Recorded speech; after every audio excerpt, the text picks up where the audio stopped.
د بیټک ټي وي ډیرو ګرانو قدرمندو لیدونکو او خوږو اوریدونکو، نن مو په دغه پروګرام کې خصوصي خپرونه ده د بیټک ټي وي راوستې مو یې د آثار قدیمه چې کومه د تخبایه آثار قدیمه سایت ته هغه سایت ته مو راوستې دلته کې ګورو دغه په زرګونو کاله پخوانی چې دلته به کم خلک پاتې کېدل د هغې دغه د پاتې کېدو دغه ځایونه دغه کمرې د هغې د ناستې پاستې دغه ځایونه درته ښایو.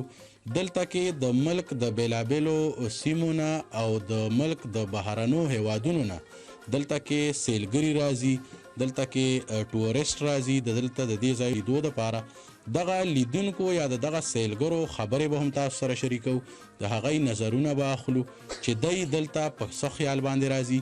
بیټک ټي وي سره اوسئ او دغه خلکو خبرې در سره شریکو او دغه آثار قدیمه چې کومه د تخبایه آثار قدیمه سایت ته دغه چکر درله درکو. مونږ سره اوسئ، بیټک ټي وي سره اوسئ. जी मैं अटक से आया हूँ, मेरा नाम इमरान है। बहुत तारीफ सुनी थी तख्त भाई की, सारे कदीमों की, बहुत शौक़ था, बहुत मुश्किल से टाइम निकाला है तो आया हूँ। तो माशाल्लाह बहुत अच्छी जगह है, पुरअमन जगह है माशाल्लाह। टूरिस्ट भी आते हैं देखने के लिए, तो मैं भी अपने घर वालों के साथ आया हूँ। माशाल्लाह बहुत अच्छी जगह पसंद आई है। तो जितने दोस्त अहबाब हैं, सुनने वाले हैं, देखने वाले हैं, सबको मैं दावत देता हूँ कि आएँ आप, इंशाल्लाह कोई प्रॉब्लम नहीं है, अमन है, सब कुछ ठीक ठाक है। आप हम इत्मीनान से अपनी फैमिली को लेके आ सकते हैं यहाँ।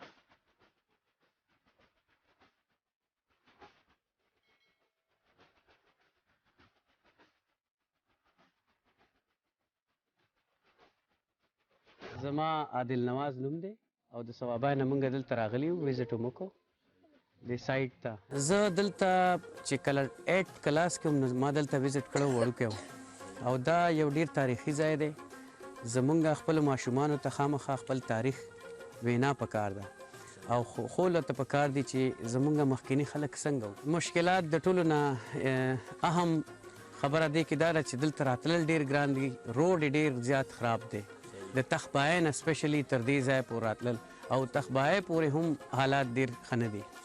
بل دلته دې سایټ کې ما یو شی ابزرو کو چې دلته کې د معلوماتو ډېر کمی دی. کې پی کې ګورنمنټ له پکار دي چې دلته ځای په ځای د دې ایریا باره کې معلومات ورکړي، ځکه چې د معلوماتو ډېر کمی دی، معلومات نشته. نو دا یو ډېره امپورټنټ خبره چې ماشومان هم په دې باندې پوهه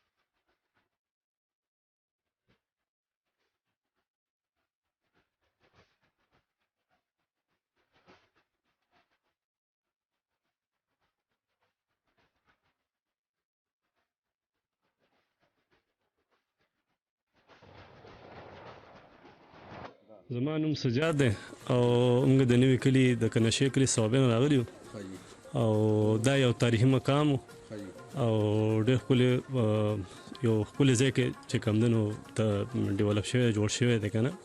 نو موږ رالو موږ چې دا وګورو دا محسوسېږي چې یاره چې کوم دی نو دا خلک په څنګه بره دوره دغه شوي دي او مطلب دا چې لکه په غرونو بره او دا دوره دي چې کوم دی نو دا ځای دوره خپل عبادت لپاره جوړ کړو که نه. نو سړی شوق غونډه کې دغه غونډه کې چې چیرې چې کم نه دا څنګه مهنتي او څنګه دا خلکو نو موږ هم ډېر متاثر دا چې ډېر ښه ځای دی، تاریخي ځای دی او را دي شي ودي ګوري نو تاریخ ته خلکو له پکار دي چې د خپل تاریخ نه خپل مقام چې کوم دغه پاتې شوي دي که نه هغې نه واقف. څنګه چې تاسو واورېدل دلته د ټولو راتلونکو سیلانیانو خبرې مو واورېدې. د هغه ټولو راتلونکو په خبرو کې دغه یوه مطالبه ډیره زیاته مهمه وه چې دلته د دې ځای د تاریخ په حواله په مختلفو ژبو کې ځای په ځای لیکل وکړی شي چې عام راتلونکي ته نه په اسانه د دې ځای د تاریخ نه خبر شي. بل یو ضرورت دلته کې دا هم دی چې دلته کې د ضلعي حکومت یا ضلعي واکمن دلته د داسې ریسټورنټ یا داسې د سیر و تفریح ځایونه برابر کړي چې دلته کې سیلانیان راځي، دلته د بهر هیوادونو نه خلک راځي چې هغوی دلته کې څه ریفریشمنټ کوي یا دلته کې د خوراک څه څیزونه هغوی ته میلاویږي. حمزوي یوسفزی، بیټک ټي وي، تخت بای.